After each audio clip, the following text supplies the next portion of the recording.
Welcome to the Psychic Kitchen podcast. Today we have Miss Deb Pro at beautifullife.co.uk. How's everyone doing today? Mr. Jimmy, Miss Deb, how are you doing? Good, Okay. thank you, Thomas. Thank you Yeah. for inviting me here today. Pleasure to have you, Deb. So if you would like to start telling us a little bit about yourself, what you're getting up to, how you got here, just whatever you want to say, really. Okay, well, good evening, good afternoon, everybody. I'm Deb. I'm really pleased to be here today. I don't really give myself a title as such. I'm very much an empath, intuitive, and use many different tools to help me to get where I've got today. And I suppose in this lifetime, my journey is all about connecting people and connecting communities through sharing the gift of love and being a gateway to help others to, see their own light. And I feel so passionate about that is because obviously I've been working through that journey of self-love for myself for many years and continue. It's work in progress, isn't it, guys? So, that's what I feel passionate about. So I do lots of different things. I'm happy to talk about that. But yeah, that's it in a nutshell, really. Very much an empath, very in tune with my gut and energy. So, and Jimmy, obviously we've been friends for many years as well. So know you very well. Yes. Very lucky to have you in my life. So yeah, blessed to be here, and it's good to get to know Thomas a bit more. Yes, ma'am. What do you well with self-love? I think this is a theme that's going around for a lot of people right now. A lot of people are kind of having this dark night of the soul, at least in the United States. How do you feel about that? Like there's this journey now for self-love. Everyone's been looking externally instead of internally. Yes. Yeah, it has been quite a lot of looking, like you say, out there, and it's very noisy at the moment. There's many different people doing many different things. And I think it's absolutely right, Thomas, it's about coming inward and working out who we are, what we need and how we want to feel, I think is most important as well. It's like not necessarily, it's that whole journey of not comparing ourselves to others. At times that's hard, isn't it? Because the world it can be very physical. But I think it really is connecting more with our emotions and how we want to feel. That's what I found important. And that can be different every single day. That might change daily as well, or even by moments, rather than just like, this is how I want to feel.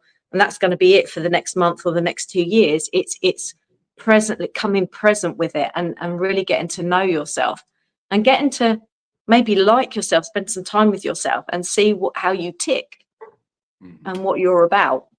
And that's not always easy, but I think that's the most important part, just finding out about you and what you like, why you're here, what you want to do and how you want to feel. Do you consider, would you say that when you say spending time with yourself, would you say that just means being alone with you, spending time alone rather than always putting yourself Finding in out social interactions and situations? I think Jimmy, it's more about, like, I often say to people, what is it that brings you joy, or what is it that brings you peace? Because some people can't answer that. It's like, and I know for some time back, I used to work in corporate, so I very much tried to deny lots of parts of myself for the fear of many different things, of like being liked, people pleasing, what would people think of me if I believe in angels or I'm wearing my hippie trousers. And so I kept a lot of that away and out of the, not speaking about that. But I think it's more about not really knowing, even at that point, what was my joy, because I was too worried about what other people, like trying to please other people and wanting to fit into that environment or that scenario, whereas I didn't really know much about me or what brought me joy. And I think that's an important part. What brings you peace or what brings you joy? So that might be sitting inside by yourself, reading a book, might be going out in nature, it might be being amongst friends, it might be music. For you, it might be noise, it might be quiet time. It's going to be different for everybody, isn't it? True. Indeed. So what are some of the things that you like to do? What do I like to do? I love time on my own. I love reading, because I think I am very much a people person. I'm a Saggy. I love community. I love being out there, meeting people, doing lots of different things, which is what I do. I was just saying behind the scenes, I am looking forward to Sunday where I actually don't have anything in my diary and I can just have a day of being spontaneous, and whether I want to read, meditate, whether I want to cook something nice, watch a movie, whatever that is, I've got that opportunity. And I know a lot of people might not find that fun or bring them joy, but for me that is something that I need as well, because I can get overwhelmed with noise and energy. I very much feel other people's energy a lot, so I have to be really careful where I put my energy and where I choose to be and who I want to spend time with.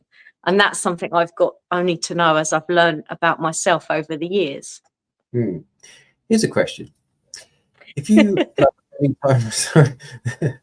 if you enjoy spending time on your own so much, then why do you feel like you have to? Why is that so? Why is that? Why don't you do it more often? Because obviously you organise festivals and events and organise meetups and stuff like that. Because I think I imagine that most people are kind of in the similar boat. They love spending time on their own, but they always seem to be around other people at the same more than they spend time on their own. So it's a difficult one to, I suppose it's a difficult one to balance. Do you know what I'm trying to, do you know what I mean? Yeah, I think that is the key, isn't it? It's the balance. And when it gets out of balance, that's when the overwhelm can kick in. And that's when, you know, it basically can go a bit pear-shaped. But I think it's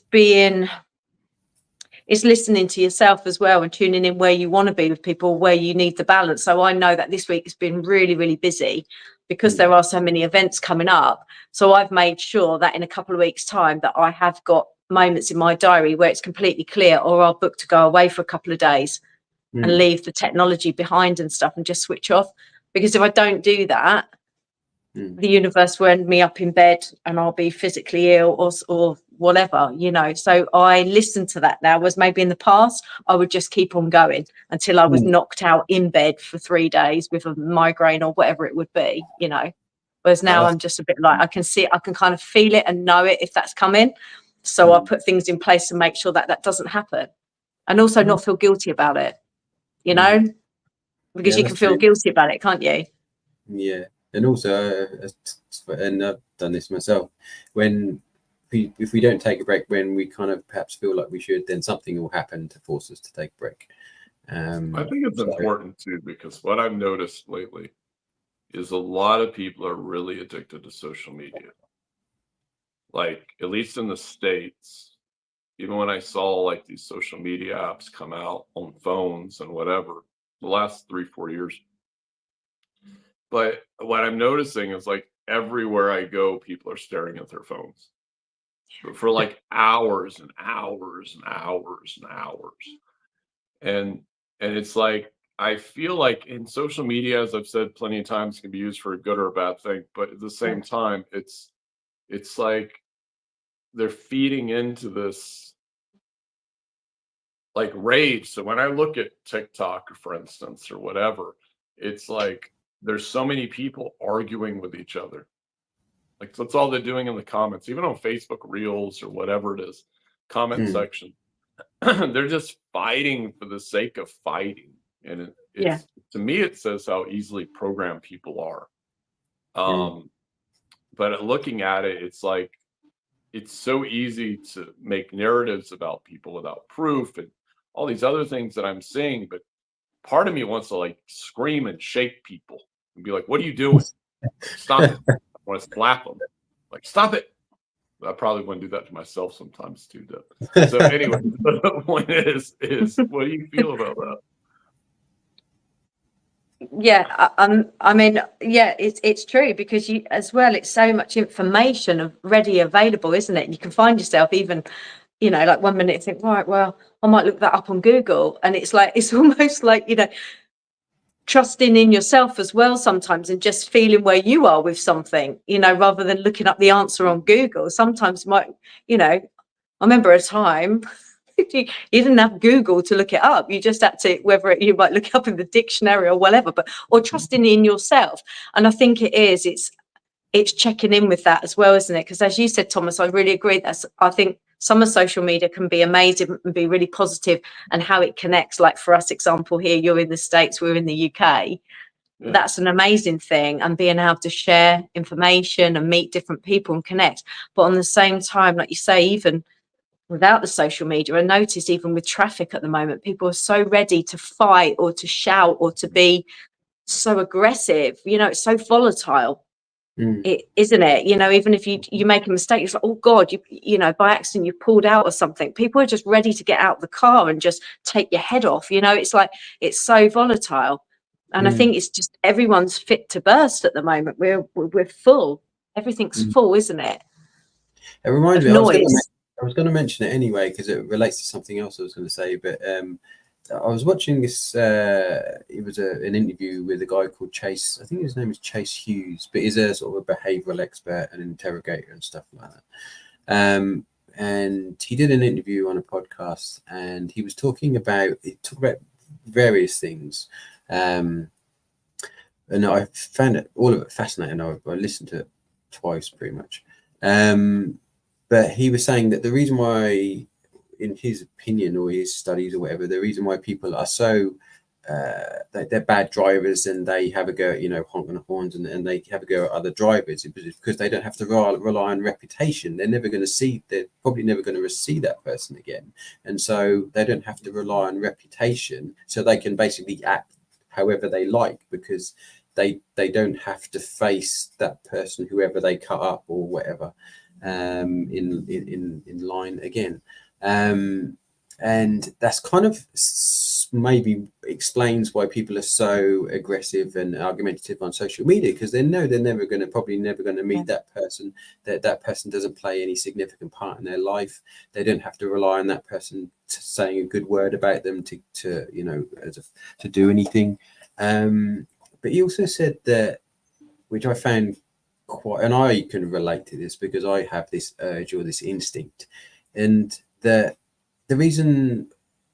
one of the reasons why people are so argumentative is because of the innate need. It's almost like human instinct to correct someone. If someone says something that you deem to be wrong, there's this kind of urge that we feel to correct the record.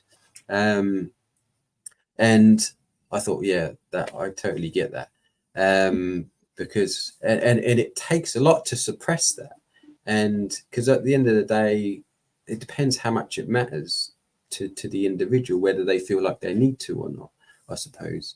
And that kind of, I thought, yeah, that explains why everyone's so argumentative, because everyone on, well, I was going to say everyone, most people on social media just want to sort of prove that they're right about something, and so they need to argue to get that across. And I've just found that sort of way of looking at things quite fascinating.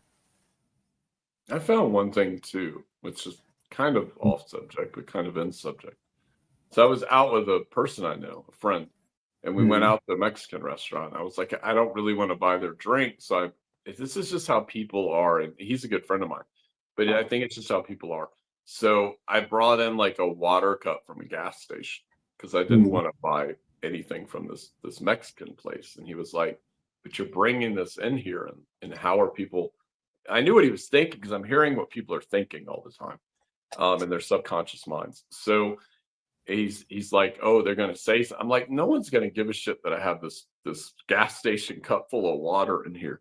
But it was like, it broke the paradigm of how he felt reality was. But I was like, it doesn't matter. Like, I'm not going to pay $4 for a water when I can get it for 20 cents down the street. Like, I'm buying food here. They don't care. But I could just see the way he was acting. But yeah, but I'm seeing that there is no real life consequences. There's a guy I watch on social media called Internet Sweetheart, but this guy's crazy. But he'll literally get people that harass him because he's been in and out of facilities for different things. But he'll tattoo them on him. He'll find out their arrest records, and they'll just keep coming after him. Like, he goes viral no matter what he does because he's so controversial. But to me, it's so beautiful because it's like a real life consequence. And then people are like, take that down, take that down. Don't tell people my life history. But what I found arguing with people on the internet, which I probably shouldn't do, but sometimes I do anyways. Tell them to come on camera or whatever. And I'm usually just playing around. But they're like, they never want to like back up what they say, because then it's real life consequences. Yeah. You know? Yeah. And also it's that the judgment thing as well, isn't it? It seems to be as you said with the social media, it's so easy that people just write comments and it's just like make this judgment, and the majority, not all, not at all, but the majority, it's almost like based on one aspect. So whether that be a physical thing or in that moment, you know, that they and look at the other aspects. So you get a lot of judgments. And I remember like when I started during like the COVID time with meditations, I was putting on meditations just to help people. And I'd see loads of comments from people. Now, had I done that a couple of years before, I probably would have shut myself completely down and never ever gone on there again, because that would have upset and hurt me so badly. I would have taken that really personally. But because I'd felt like in a place where I was more acceptant of myself, I was just like, do you know what? If the channel's not for you, that's absolutely fine. That's cool. You can totally unsubscribe, unfollow.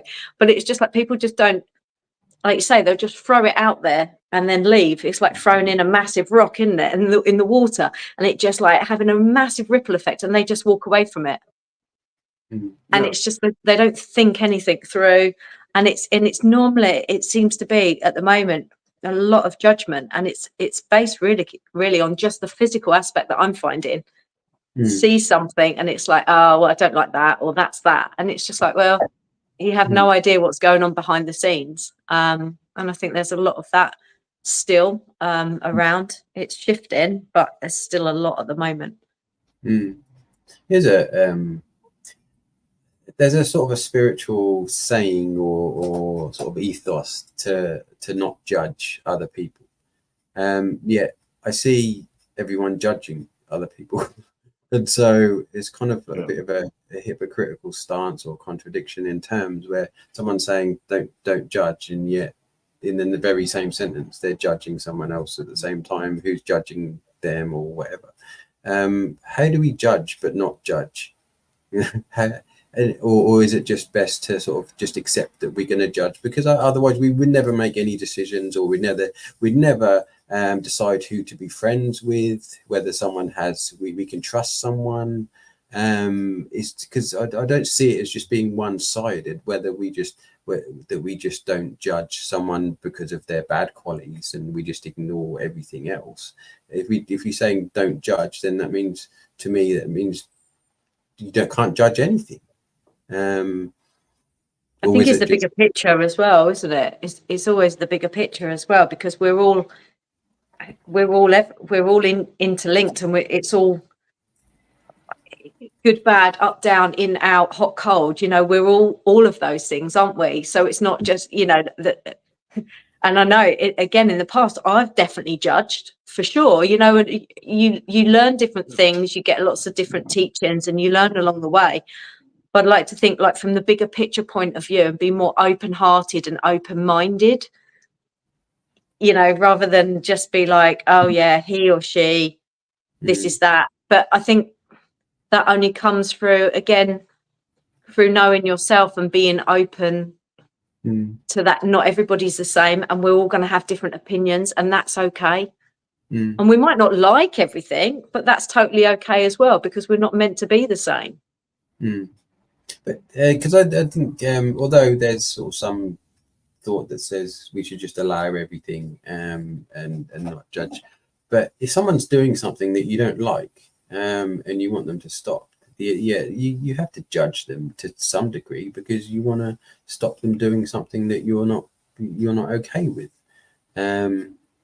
But I don't know what the answer is. I don't know what the thing is, but I suppose at the end of the day, there's that judge not lest ye be judged, or whatever.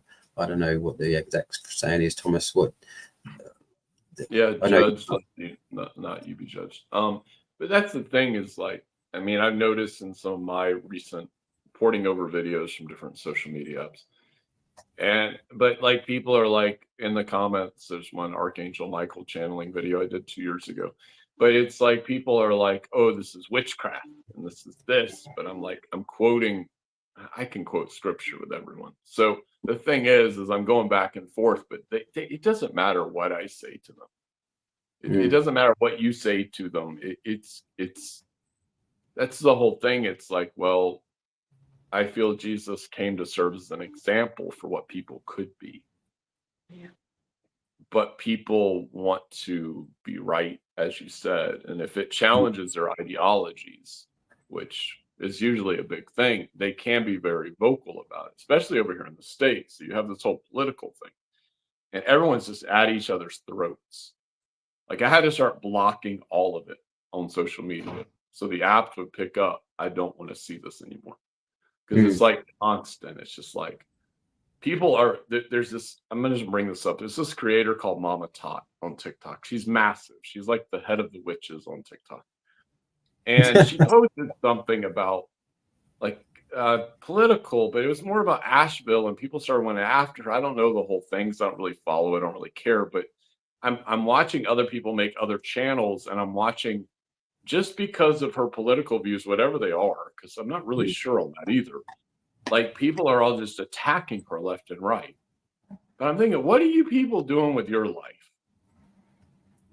Like if we took a peek behind the door of you, like what are we gonna find? Yeah. Because I'm tempted to say that. I'm tempted to say, well, why don't you message my website?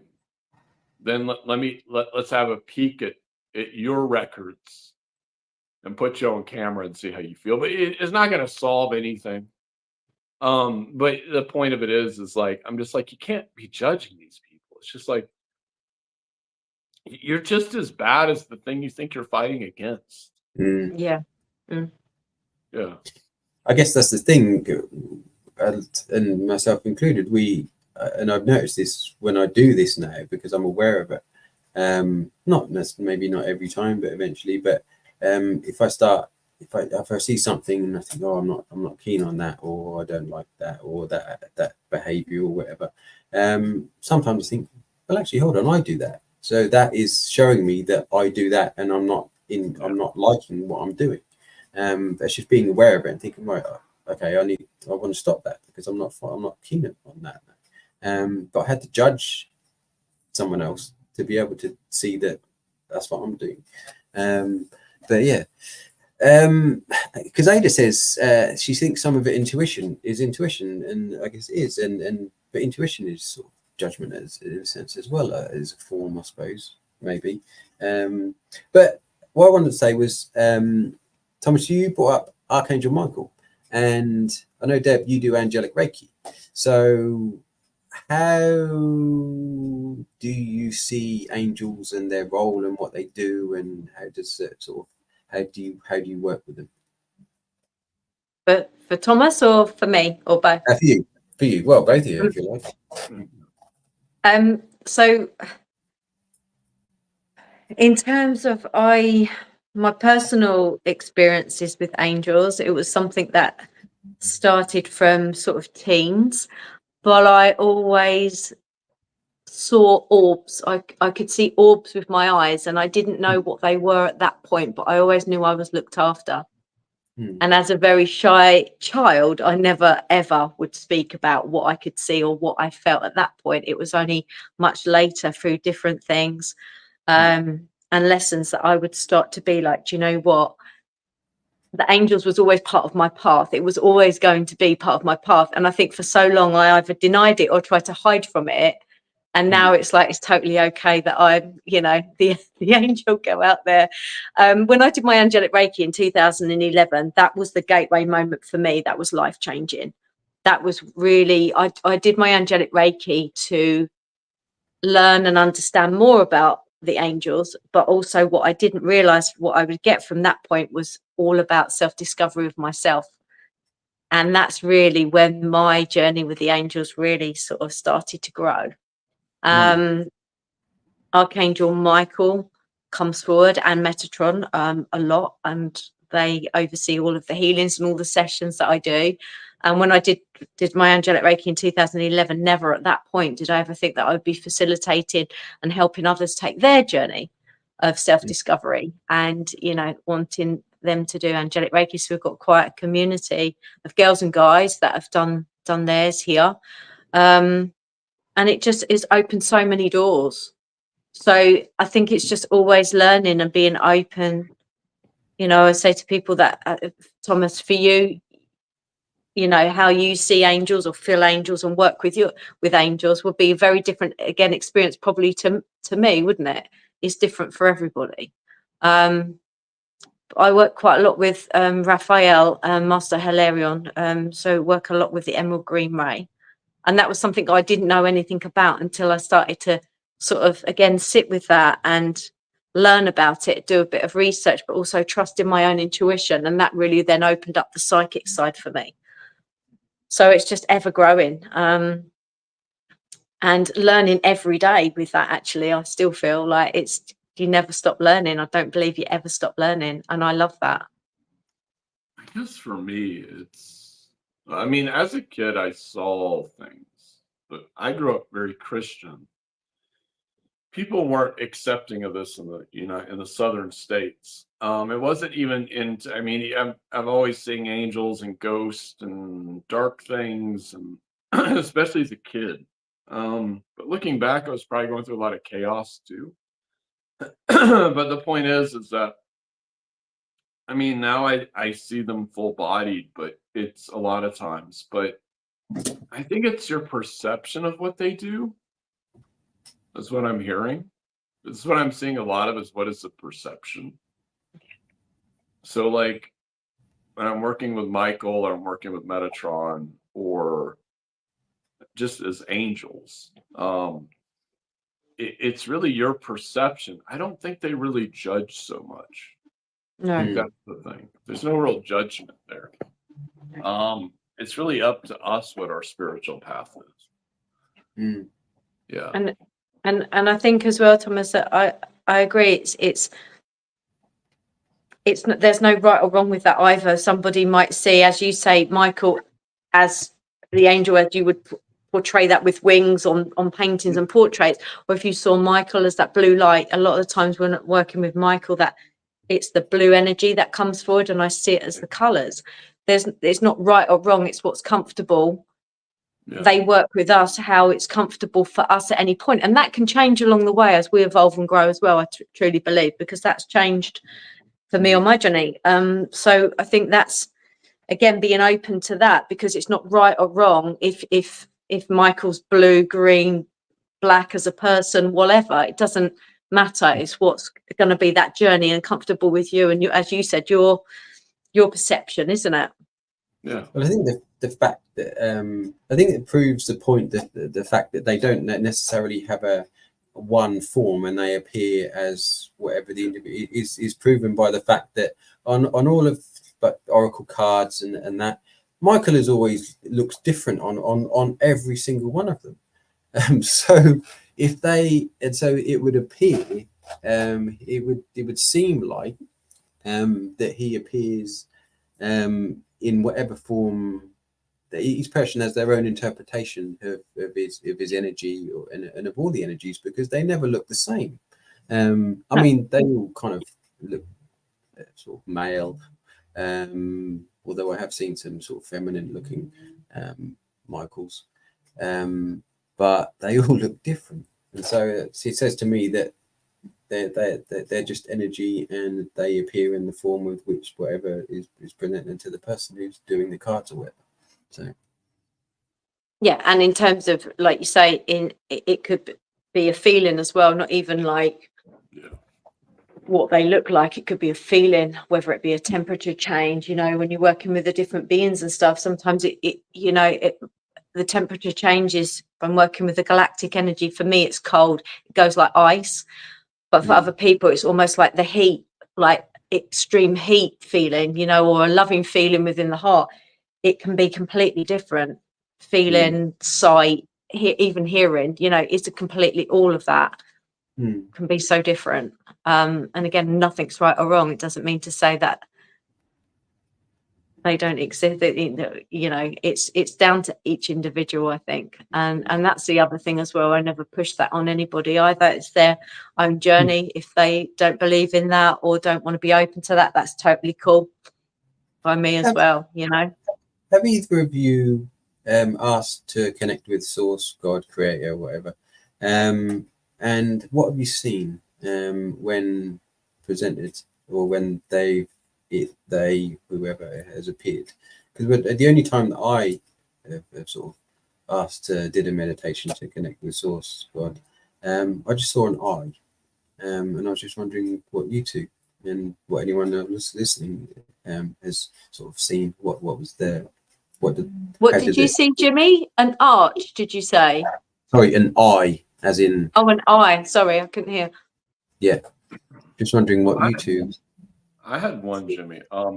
Two actually. When I was 15, I went to a youth camp for a Christian, and I was like, God, if you're real, you're gonna have to show me you're real, because I'm not gonna believe any of this. Even though I'm seeing stuff, I'm not gonna believe you exist, because I've been dragged to evangelists and stuff as a kid.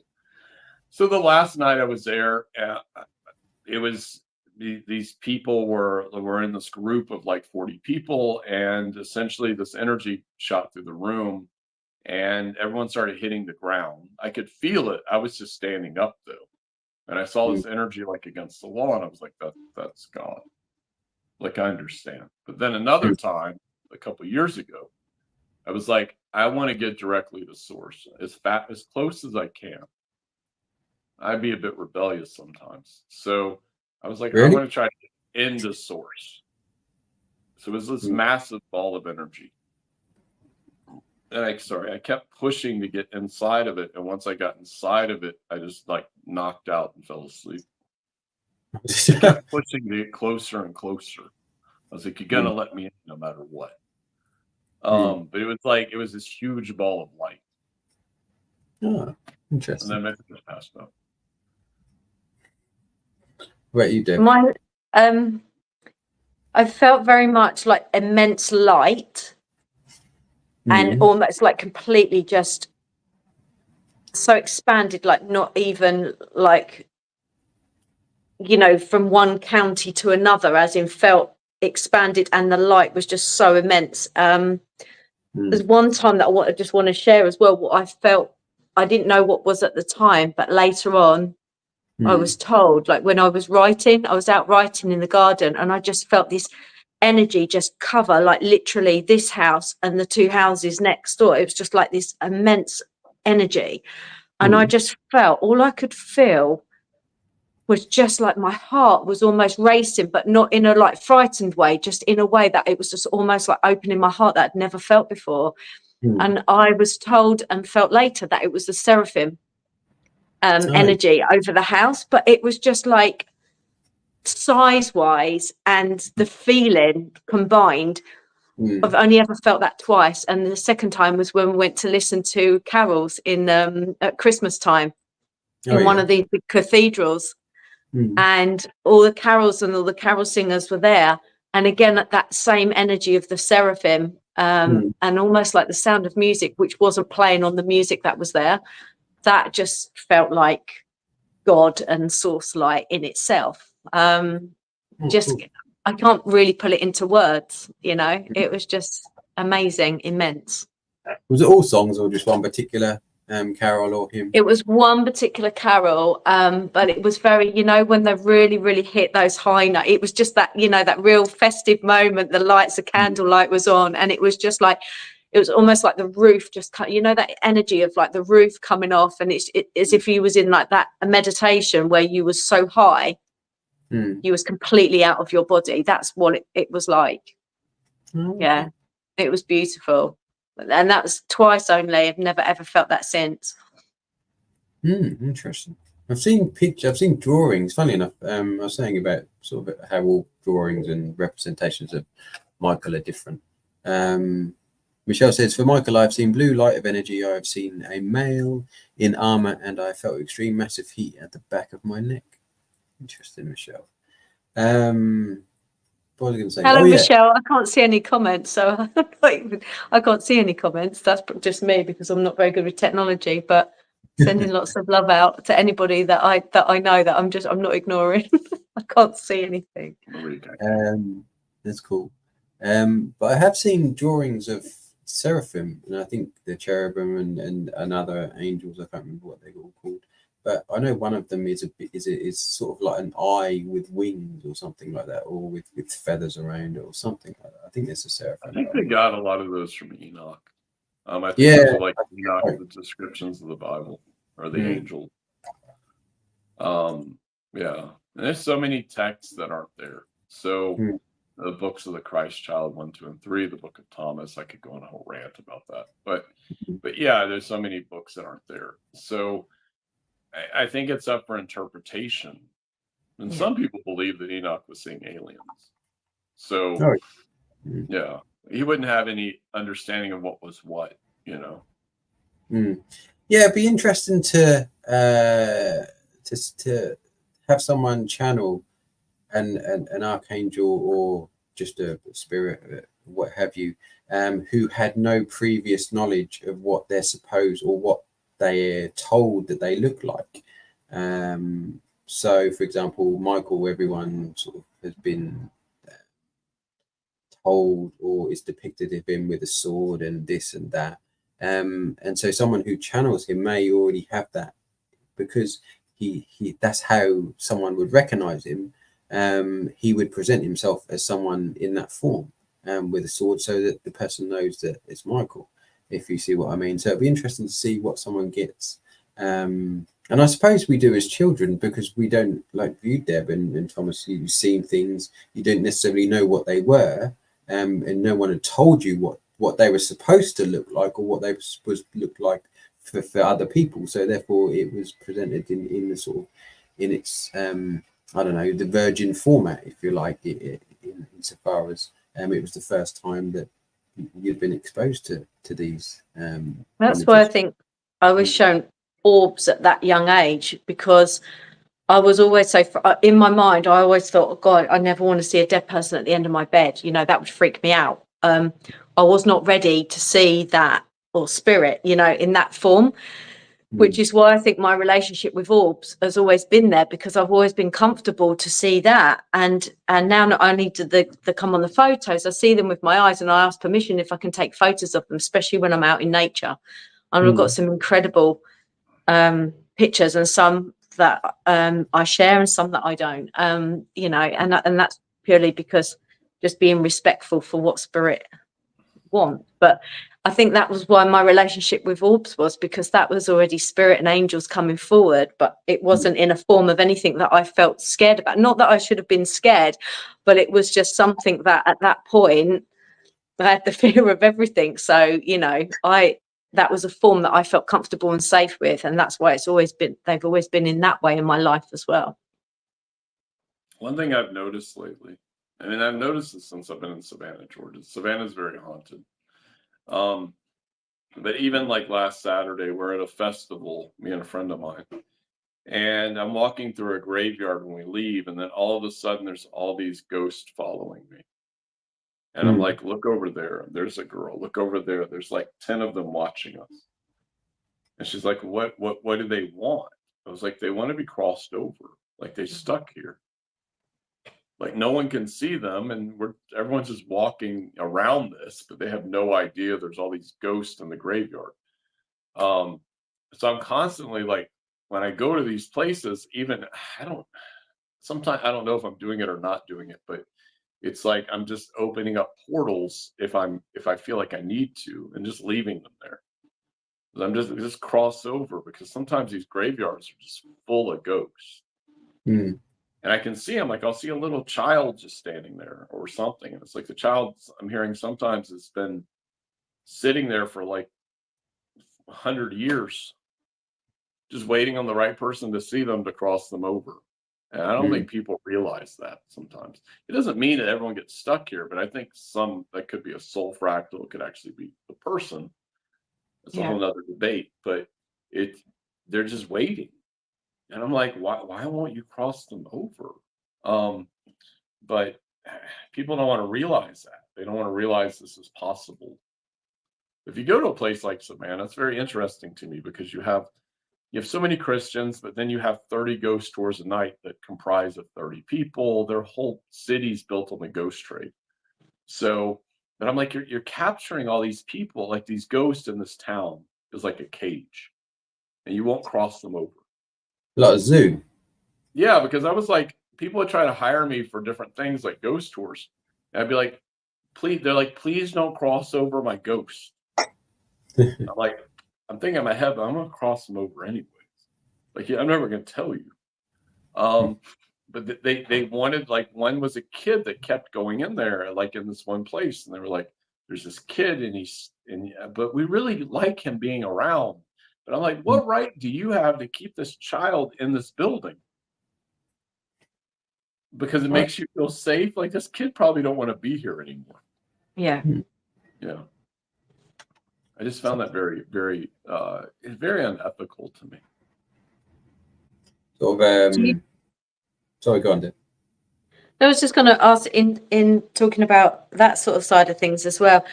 Thomas, do you feel much around the ley lines and about the land? Do you do a lot of work with the land and the ley lines? Is that something that you It's nothing work with? I never really studied it, but I do. I mean, when I went to Louisiana and all these other states, I felt like I was clearing out. Okay, well, I give you an example. I was in Mississippi with an ex, and we're walking down this area where there was a lot of slavery, and these African American people would pull sap out of trees, and there's all these markers. It was just horrendous what I was reading. And I'm walking down the path, and my guides would like look behind. Like, no, I don't even think they told me to look. I just looked in front of me. There were ghosts. There was like line, and I was like, "What do you want me to do with this?" They're like, "Open a portal." I was like, "Leave it in the middle of a trail. People are gonna walk through this. Like, it doesn't matter." They're like, they've been waiting for someone to come here and just cross them over. So I think sometimes, like, subconsciously or without me knowing it consciously, I'm crossing over energy in different places. Even in these hotels, sometimes the energy, not my room, but walking around, since I've lived in them for a while, is that people, like, there's a lot of weird energy. So sometimes, I don't know, they'll run away from me if it's something really dark. I may see it, like, I may see something like 100 feet away from me. But you get where I'm going. It's with the ley lines, though, I'm not really sure. I never studied it. A lot of times you have to study something, or inherently you just know it. But yeah, I think I've been clearing out like different areas that I've been going through. Jimmy, what about yourself? Do you feel like that with different land and the ley lines as such?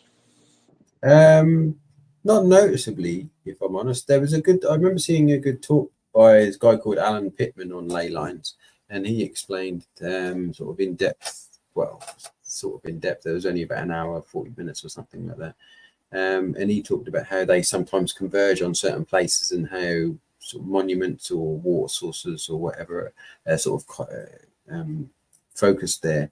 And you could have 3 or 4 different ley lines intersecting at a certain place, and that's kind of tends to be where certain water features or wells are dug, or I think it was something like that, because it's more of a concentration of energy and it benefits the water, and obviously waters can be influenced by different energies and programmed and stuff. So but I remember when I first started sort of doing this, and there was certain I had a look at a map of the world and certain sacred sites, or certain supposed to be high energy sites or something like that, and connected with them and did something there. I can't remember what it was, but I felt like I was doing something. But I've never actually been to those places, other than sort of in my mind, and the Moody Blues say that thinking is the best way to travel. So, and I guess if you look at astral projection, then that's, they're right. So, speaking of astral projection, do you do any astral projection? I definitely know I do a lot of service work at night time when I sleep. But since I got this grounded mat, and actually it's definitely changed my sleep pattern, but I wake up, my dreams have been a lot more vivid, but I feel like I've actually slept. So I know I do a lot of service work, and sometimes I do say, guys, can I have a night off? Because I wake up feeling like I've been out on a massive bender and I don't even drink anymore for years. And I've woken up exhausted, even if I've had 8 hours sleep or something, you know? So in terms, so astral projection or service work, I don't know how you would describe different things, but I know I'd get very vivid feelings, sights, and just knowings as well. But it's mostly in dreams. I get a lot of dreams and a lot of messages where I have to wake up and journal and stuff like that. Oh, right. Blimey. You do well. I mean, if I wake up in the middle of the night, the last thing I want to do is write anything down. If I have to, it's almost like, right, you know, and I have to. And other times I'll remember it when I wake up, and other times it's just completely gone, you know, like, yeah. What about, Thomas, your dreaming? Dare I ask? Yeah, I've worked on a lot of people like walking their house, just about anywhere. I remember I mentioned Antarctica. Everyone stay the fuck away from Antarctica.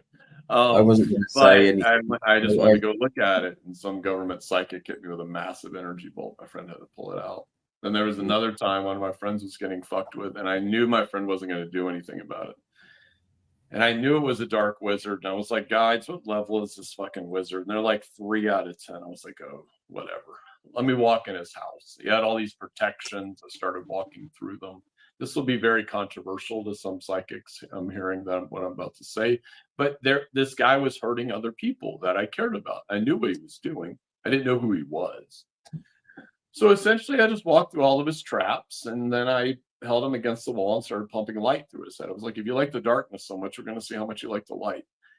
And then I just dropped him and came back, and I had some protection thing on me that he had, and I had to drop it in the ground. But I was like, this is what has to be done. I was like, no one else is going to do this.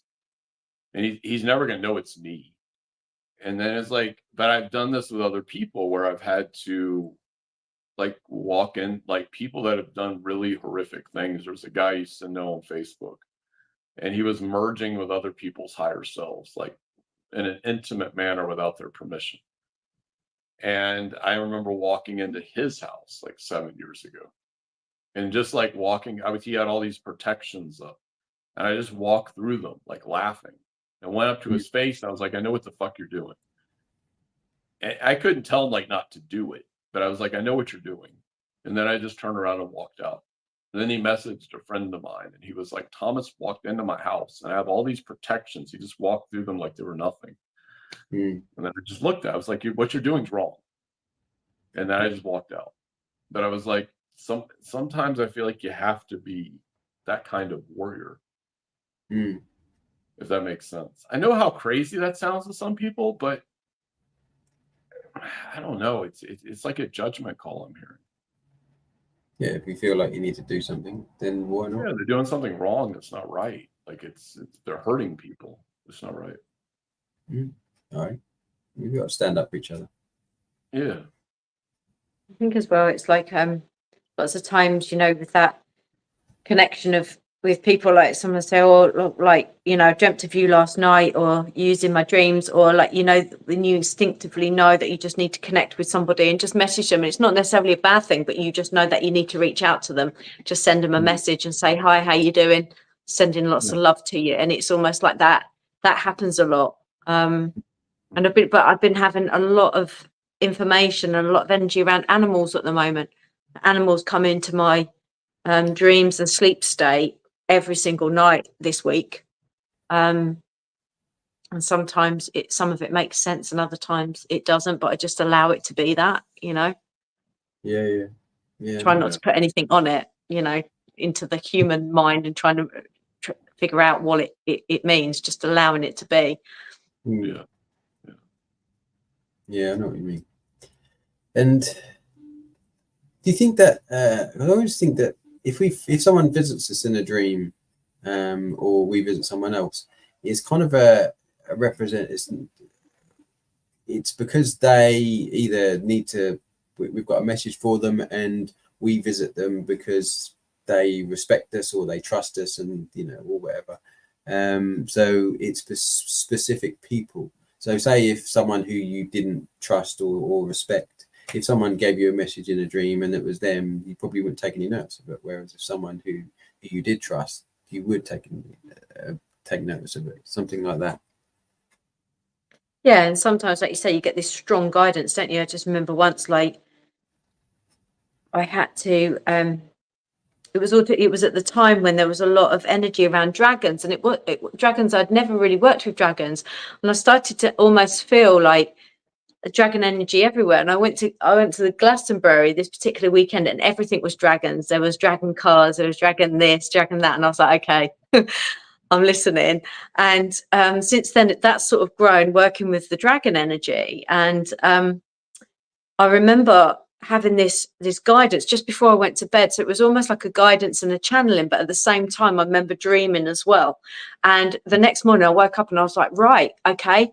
And it was almost like, right, guys, you need to go out, and I needed to get some, got loads of crystals, but I didn't have any, is it dragon's blood crystals? The green, and literally had to go and get some of those. And when I got that guidance was to plant them in different places, and I had 10 crystals, and I think there was about 3 left. And it was specifically when that comes in, I forget about it, and all of a sudden when that guidance comes in, I have to take them and plant them where they need to go. And I just trust in that and just know that that's doing what it needs to do with the land and stuff. And sometimes I just build like little energy grids.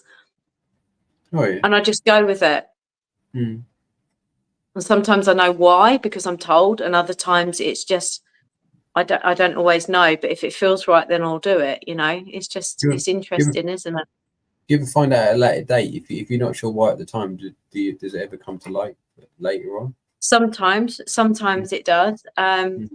With some of the dragon side of things, it's through other people that have come into, like, a couple of months later, this lady and I connected, and we ended up by finding out a lot about dragons, and we said we're going to do some more work with that. So we was brought together to do a bigger work with the dragons as well. So that's kind of like, different people will come in at different stages and it dies off and things like that. So again, it's just, I just think the more you just allow it and get into flow with it, the more that side of it, you just trust in it.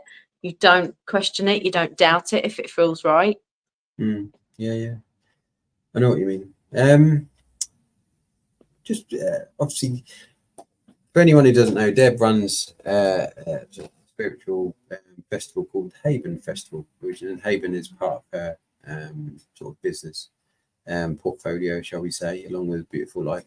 And I've been lucky enough to have stalls at her festivals this year and also last year. And I've enjoyed them immensely. They've always been a great success. How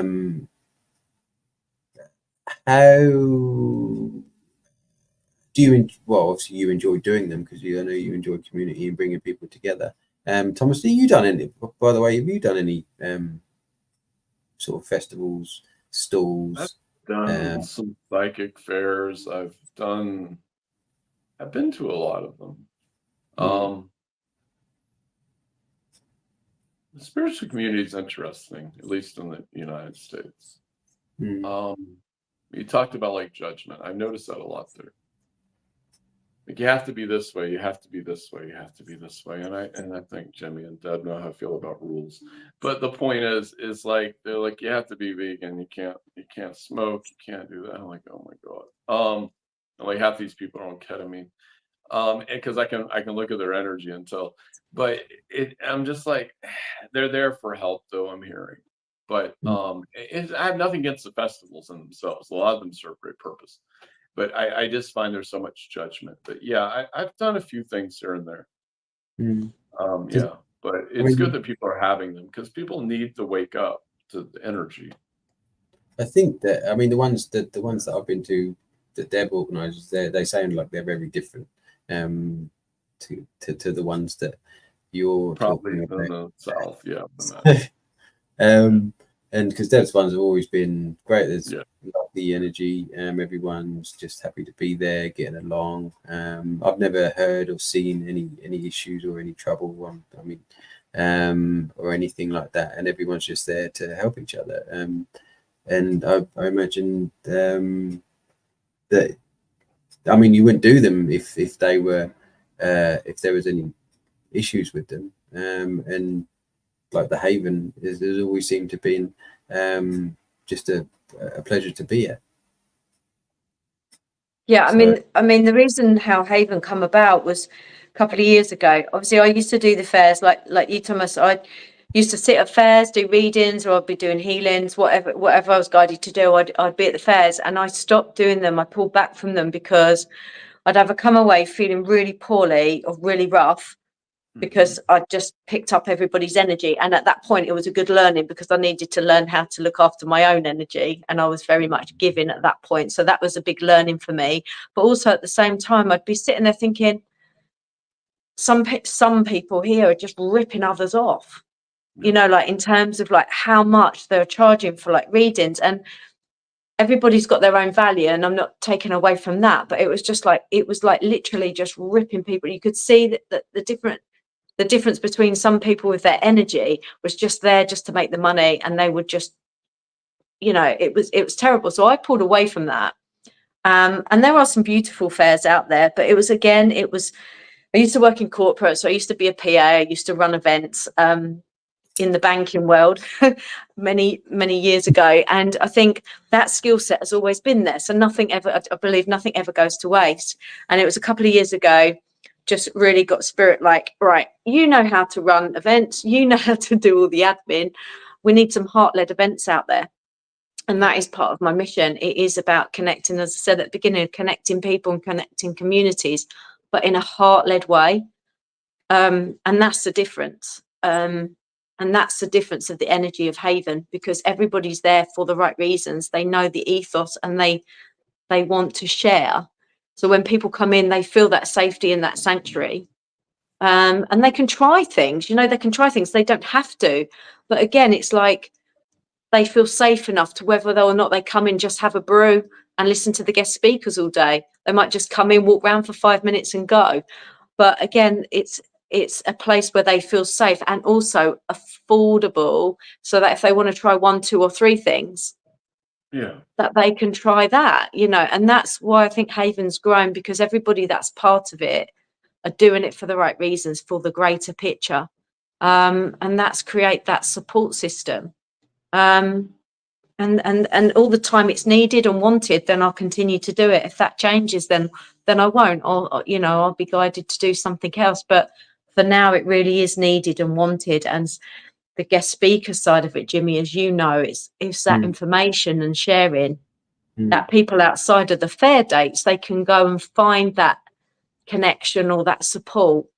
Because we know what the world's like at the moment, you know, we need it. And people, so that's what Haven's about, really.